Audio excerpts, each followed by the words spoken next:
SSC অসমৰ final cut off unexpected কিয় দেখা যাব, মানে কিয় ইমান কম যাব। আজি আমি সেই বিষয়ে ডিছকাছ কৰিম।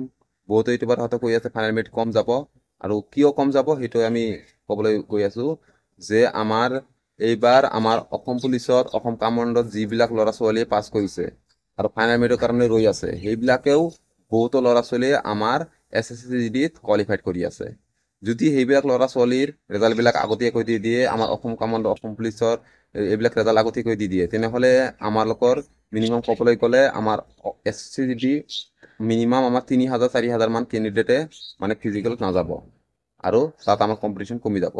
আৰু যদি আমি চাবলৈ যাওঁ, এইবাৰ এভাৰেজ মাৰ্ক আমাৰ 60ৰ তলতে আছে, মিনিমাম আমাৰ 50% ল'ৰা ছোৱালীৰ আমাৰ 60 তলত মাৰ্ক আছে। আৰু বহুতে হয়তো কৈ আছে মানে মিনিমাম 80 হাই যাব, 80ৰ ওপৰত যাব, 75ৰ ওপৰত যাব বা 90 যাব, তেনেকুৱা কাট অফ কেতিয়াও নাযাব। কাৰণ যদি তেনেকুৱা কাট অফ গ'লেহেঁতেন তেনেহ'লে আমাৰ ফিজিকেল কাট অফটো মিনিমাম 60-65 তেনেকুৱা থাকিলেহেঁতেন। ইমান মানে হাই কিয় নাযাব? কাৰণটো এইটো হ'ল যে এইবাৰ ল'ৰা ছোৱালীবিলাক বহুত মাৰ্ক কম পাইছে। যিহেতু তুমিও চাই আছা, নিশ্চয় তুমিও মাৰ্ক ইমান হাই পোৱা নাই। আৰু যদি মাৰ্ক 6, 7, 8, 10 যিমান প্লাছ হৈ আছে, তুমি ফিজিকেলত তৈয়াৰী কৰি থাকিব পাৰা, 100% ফাইনেল মেৰিটত নামাৰ চান্স আছে। কাৰণ আমাৰ SSC ক'বলৈ গ'লে বিভিন্ন ধৰণৰ পোষ্ট আছে। তোমাৰ SSB, তাৰপিছত আমাৰ BSF, CRPFৰ এইবিলাকৰ কাট অফ বহুত কম যোৱা দেখা যায়।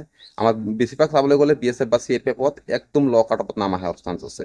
যদি তোমাৰ 55 আছে মাৰ্ক, টোটালত 60 আছে, তোমাৰ 50 আছে, 52 তেনেকুৱা মাৰ্ক থাকিলে তুমি 100% নাম হোৱাৰ চান্স আছে।